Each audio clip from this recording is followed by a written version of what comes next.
every you on the YouTube liked Christmas a lot, although the evil Retronomicon did not.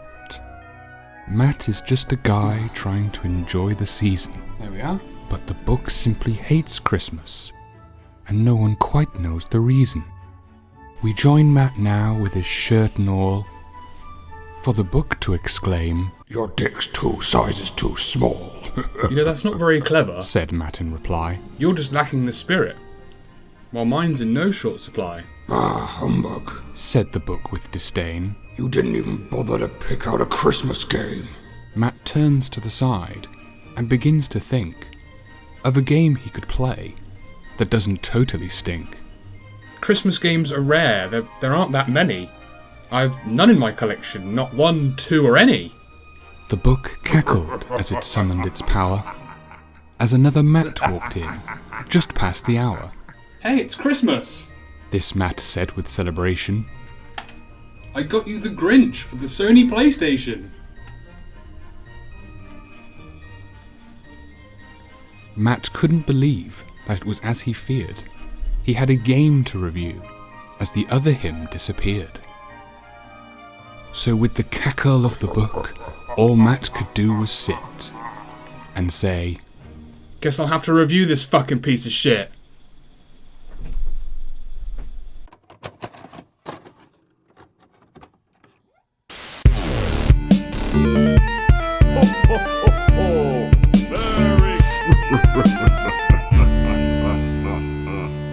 Matt takes a seat now, his positivity now microscopic. He sat down in his chair and said, Ugh. Today's topic, it's Christmas, said Matt with a bit of a scoff. What the fuck's with that voice? I wish it would fuck off. Now the review is starting, I'm glad to say, that the rhyming is going to stop. Hooray. So this is The Grinch for PlayStation 1.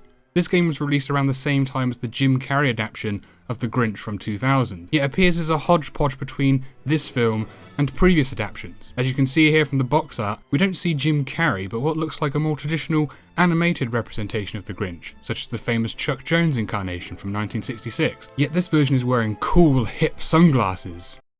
Why? When have we ever seen the Grinch wearing sunglasses? Whoville is hardly a tropical island getaway, is it? Seriously, I'm questioning this creative decision hard. Is it to appeal to those cool, hip kids? Or are the creators of this frosty bucket of dog shit just completely out of touch with the subject matter? But look here, the game is published by those clever clogs over at Konami, so when I see this logo on the cover, I see it as a seal of decent quality. But you and I both know there's only one way to find out if that shit on the floor really is shit. We gotta pick it up, smell it, and stick it in a PlayStation. So in these opening credits we see the developers, Artificial Mind and Movement. A quick Google search and we have a list of all the games they developed as A2M before changing their name to Behaviour Interactive. Wait, why did they change their name? It says here, partly due to one particular obscene interpretation of the initialism A2M. I'm not getting it.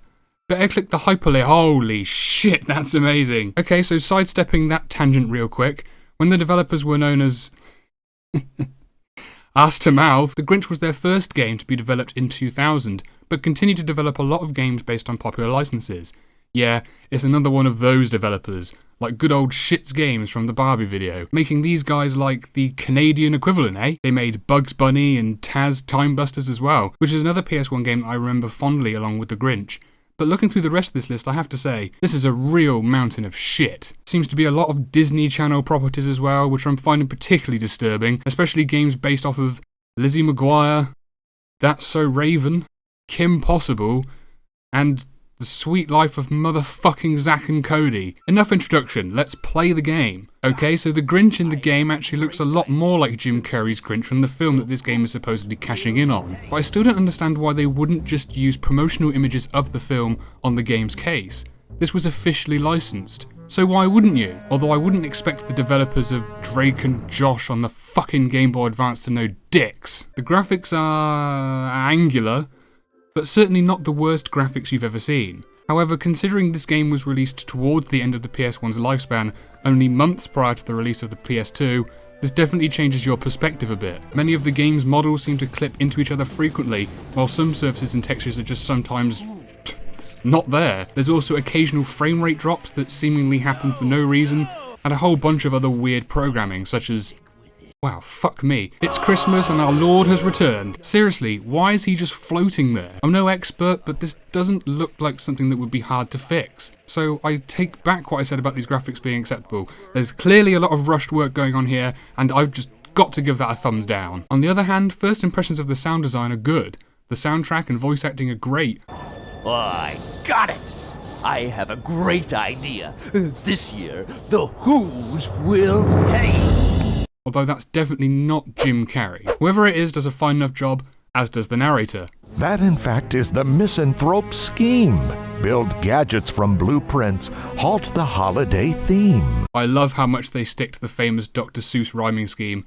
Although once the game gets going and every element of the game is introduced to you in this way, it can start to get right on your tits. Who grown-ups and children alike fear the Grinch, but they hope that through hugs he may change just an inch. One important task is breaking holiday gifts. Just thinking of this deed, the Grinch spirit lifts. This vile, fragile item's your most useful tool. You plop it in Grinch gadgets to give them more fuel. Alright, we get it. Fuck. So I'm guessing you're all familiar with the Grinch story. The Grinch is an antisocial degenerate that's been outcast from the perpetual Christmas society of Whoville. So he plans to enact his Christmas-themed revenge using his cruel and twisted gadgets. The rocket spring. Okay. To perform magnificent jumps. Yep, that's fine. The Grinch copter? With this, I can fly over the despicable Who's. What the fuck would that achieve exactly? Maybe the octopus climbing device to scale the walls? Again, what would that accomplish? So because the film that this is supposedly based on had the Grinch portrayed as a lonely, misunderstood inventor of sorts, the game takes this idea and runs with it. But seriously, Grinch copter? As a vengeful engineer of this caliber, he's practically a domestic terrorist. Why didn't he just build a bomb and blow them up? No, stop it. It's Christmas. I must avoid these tangents. So anyway, after the Grinch has lost his gadget's blueprints to the forces of nature, you finally get to take control. You start with the quick tutorial section that teaches you how to flatten things with your fat, furry green ass, take control of Max, your dog slave, move things, and, well, breathe. And then you're shown to a hub room, where you can enter the various areas of Whoville, which act as self-contained levels of the game. You have to return to this room to build your surreal, twisted gadgets once you've collected all the required blueprints, which are hidden around the levels. It's worth mentioning here before we move on that the controls aren't the best, and while the Grinch feels quite fun to control on the ground, with some pretty amusing run and walk animations, the jumps and ground pounds feel a bit delayed and sticky. For now, this isn't a huge problem, so let's move swiftly on. Within each level or area you have villainous tasks to complete that are sure to ruin everyone's good time. I'm not gonna lie, I loved games like this back in the day. It's basically your typical collectathon puzzle game in the same vein as games like Banjo-Kazooie, for example, except you're collecting the pain and sorrow of the Whoville denizens by systematically fucking with them. La la la la la la la. Fuck the Who's. What's unique here is that you're a villain, with your goal to cause chaos rather than save the day, and it's still quite refreshing to experience it today. There are some simpler objectives, or missions as the game puts it, that are similar across the several levels, such as squashing all the presents or destroying a certain amount of Christmas stuff, but also unique level objectives that often require either a certain gadget, puzzle object, or both. There are also these set areas within the levels, such as the sorting office here in the first level, with a unique level objective inside that usually requires solving a straightforward puzzle. You often need to use the Grinch's pedo powers to sneak around guards, use Max to enter small passages, unlock doors, and find puzzle items, or push and pull objects and switches to overcome obstacles. Once you've completed your dastardly deed, the mission is cleared with a tick on your mission menu, and you're treated to a little cinematic of the Grinch having an aneurysm. As you progress through each level, you'll find the Grinch's lost blueprints for his many gadgets, which will allow you to complete more missions. Returning to the hub area of Mount Crumpet, you have to use the machine in the centre to rearrange the blueprints in the correct combination. Honestly, this part is not only stupid and unnecessary, but the blueprints look like wank stains and you can never really see what you're doing, making this a matter of annoying trial and error most of the time. In fact, that's my problem with a few things here. For example, you're taught fairly early on how to have the Grinch swing on these poles, yet the manner in which you jump from these posts, at least at first, feels about as consistent as the weather on fucking Mars, and I think this is mostly caused by the sticky jumping that I mentioned earlier. You eventually learn that there are actually 2 different jump timings, which are completely ridiculous by the way, but considering how much spoon feeding the game did up to this point, I'm more surprised this wasn't made clear to you. Especially here, as if you fuck up once, you have to keep running back and trying again, which gets incredibly fucking frustrating. What makes jumping from these poles even more annoying is that you have to hold the square button to spin around and must keep the button held while you time the jump, which I promise you sucks jingle balls. But yeah, you just have to repeatedly try different things until you figure out what works, which would honestly make this game tough for kids, which I'm naturally assuming is the game's main demographic. Sometimes a puzzle may involve trial and error, but only because the graphics become so questionable that it's hard to tell what you're looking at. Like here in this clock tower on the first level. Once you've gotten the gadgets to get up there, you have to complete 3 rooms of puzzles that involve flicking switches to move gears. The problem is that the gears look like they're made of fucking cardboard, and so it's hard to tell exactly what the switches are doing without hitting this button to see what you've got to move where. If that sounds confusing, it's because it is. Generally speaking, the game's puzzles are fit for purpose, but also a bit flat and uninspired. Anyway, the gadgets that you get throughout the game are basically power-ups that allow you to access more parts of each level and complete more mission objectives. All of the gadgets require an ammunition of rotten eggs to use, which you find throughout the levels as rotten egg plants that apparently grows in the middle of several inches of snow.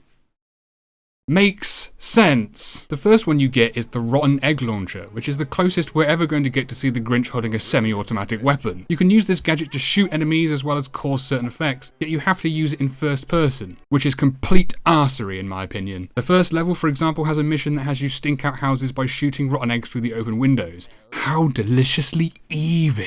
And also a mission where you need to shoot this clock to make it go forward, opening the door below. Other gadgets include the rocket jump, the slime shooter, the octa climber, the Grinch copter, and the marine mobile. Where this game falls short compared to other games in the genre is how not very fun these power-ups are. To compare this game again to Rare's popular adventure collectathon game, Banjo-Kazooie would slowly expand your arsenal of moves as you progress through the early levels. And these moves have a variety of uses that weren't just tools for finding the necessary collectibles to progress, but often made the game more fun to control, more fun to defeat enemies, and just more fun. Where are the eggs? Kazooie can learn to use us as Bambo. It's gonna peak like fuck. Sorry. In The Grinch, these power-ups do no such thing. Sniping at enemies from a distance because you can't shoot unless you're in first person, again, blows. Only being able to use the octa climber on very specific walls in the game is dumb. It should be every fucking wall. And the marine mobile having only one function in one level, with all of it giving you access to a portion of said level, is shit. You call unlocking part of a level a goddamn power-up?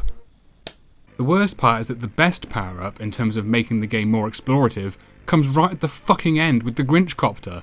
I had to cheat to get this, because fuck me is this game annoying. I tried, guys. Honestly, I tried this time, but I had to cheat to show this off. The constant running around bullshit of the dump level was a real run killer for me. I hated it. So in a true 3D adventure fashion, you often have to return to a level once you've gotten a gadget from another level to complete a certain mission. So it gives the game that backtrack experience, which you obviously love. Oh man, so much goddamn backtracking. There are games that can execute backtracking in a fun, interesting way. Take a game like Metroid, for example, where backtracking through an area with your newly discovered abilities allows you to discover things on the way, making the backtracking actually explorative and fun. Whereas in this game, the power-ups just give you access to an area and that's it. Other than unlocking more levels after completing a certain amount of missions, and of course, the satisfaction of ruining some weird-nosed fucker's Christmas. It's also quite a short game, with only 4 areas to explore before the final stage: Downtown Whoville, Who Forest, The Shit, and Who Lake. In the final level, or boss of the game, you have to chase after Santa and collect any presents that he drops. Not only is this completely incorrect to the source material, but also feels somewhat anticlimactic. The music in these levels is absolutely fantastic though. In particular, the dump stage has a fantastic soundtrack with a really super cool bass line. Each stage is a variation on the main theme established in Whoville, and honestly, this music might be the best thing this game has going for it. Just as you are not a traditional hero, the enemies aren't traditional either. In fact, there really aren't that many to speak of. The majority of the enemies are Whos, including children that try to hug you to death, these annoying fuckers with snowballs, and guys with... I'm sorry, I don't get it. Are those flamethrowers? Why would they be using... You know what? Never mind. And what are these kids saying? Hey, who are you, Big Daddy? Who are you, Big Daddy? What the fuck does that even mean? Is this kid genuinely mistaking me for his father, or does he think I'm his pimp? These cockwaffles are the worst, man. They don't even seem to hurt you necessarily, but force you to stand there and shake them off with the D-pad. The enemies that do hurt you are even more frustrating. A lot of them can be defeated with your rotten egg launcher, but you can only fire it in first person like I said before, so you just end up having to snipe everything from a certain distance, which feels lame and stupid. It's not like a game like Time Busters, which is also made by this company, where you run around and you can spin attack things and you can defeat enemies and collect collectibles. In this, you just have to sort of stand there and shoot in first person. That's really all you can do. There's no engagement with the enemies. You don't really feel like you're defeating anybody. You're just standing at a safe distance and shooting them with an egg. Kind of like what playing this game feels like, to be honest. Getting shot in the face with a rotten egg. Fucking bullshit. Sometimes you'll get stuck in a loop, getting hit continuously. Oh my god, shut the fuck up. Ouch! There are quite a few enemies in the game that make me question whether Arse to Mouth were on crack when they were developing this. There are these mosquito things, which I'm pretty sure only exist to piss you off, as one breath takes them out. Actually hitting them, though, is another fucking story. And there are also these giant rabbit kangaroo things. Are these supposed to be something from another Seuss book? Maybe? I don't know, but the graphics don't help, and I honestly feel like these things are so out of place. Why are they even here? In the Who Lake level, there are these porcupines. In the dump level, there are these robots, which doesn't make a huge amount of sense, but then neither does presents being here. I guess you could argue that these are dumped presents, which in turn is a comment on commercialism, much like the original story and the film were. But then, why would I need to squash these presents with the Grinch's fat furry ass if they were throwaways? See what I mean?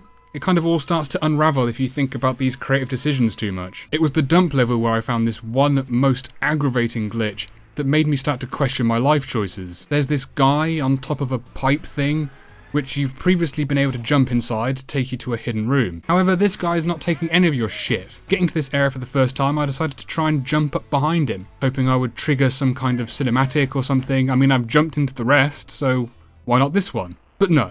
No, he just hits you back off. So you think, oh, okay, that's not what you do. Maybe you have to shoot him. What the... Okay, that was weird. Let's try shooting him again. What the fuck? What the fuck? From the moment I tried jumping up there, I would take unavoidable damage every time this motherfucker was in any way on the screen. This has to be one of the most horrendous glitches I've come across on the show, and quite honestly, caused my otherwise semi-positive opinion of the game to plummet.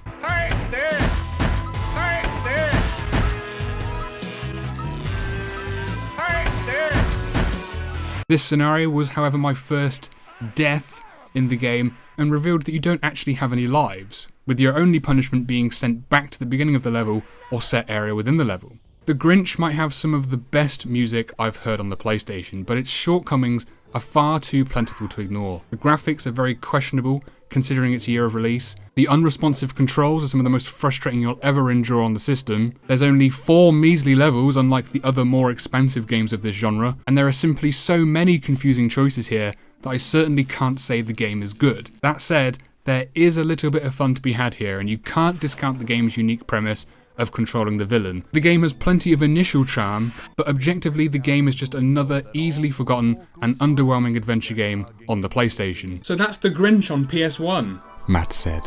It's not the worst shit I've ever been fed. Arse to Mouth wouldn't have made a decent game, but it's a shame that generally movie adaptations are lame. So with that said, it leaves a little something to be desired. So it gets a D- for something, whatever, I'm tired.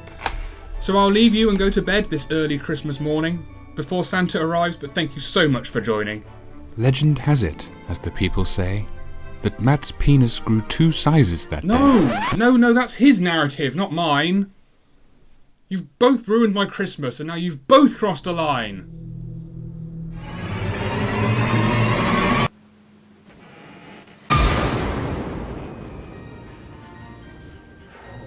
the actual fuck? Matt said with a snap.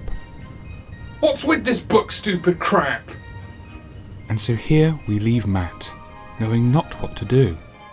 If you're wondering where he's going with this... Yeah, well, I'll figure it out in season 2. Douche. Hey guys, just wanted to tack something on the end of the video here to acknowledge some people, but me and the Retronomicon first and foremost want to wish you a Merry Christmas and a Happy New Year. Fuck all of you. Oh, alright then. You're going on the naughty step. So yeah, thank you guys for your continued support, my family and my friends, for their support, for anyone who has viewed, has subscribed, has interacted with any way in the channel, whether it be on YouTube or social media. Thank you guys, you mean the absolute world to me. And yeah, I'll see you next time. There'll be another season, more videos to come in the new year, more bullshit games for me to be looking at, and maybe some games I like in the next one. So you can look forward to that. So yeah, thank you guys for your support, and until next time, subscribe.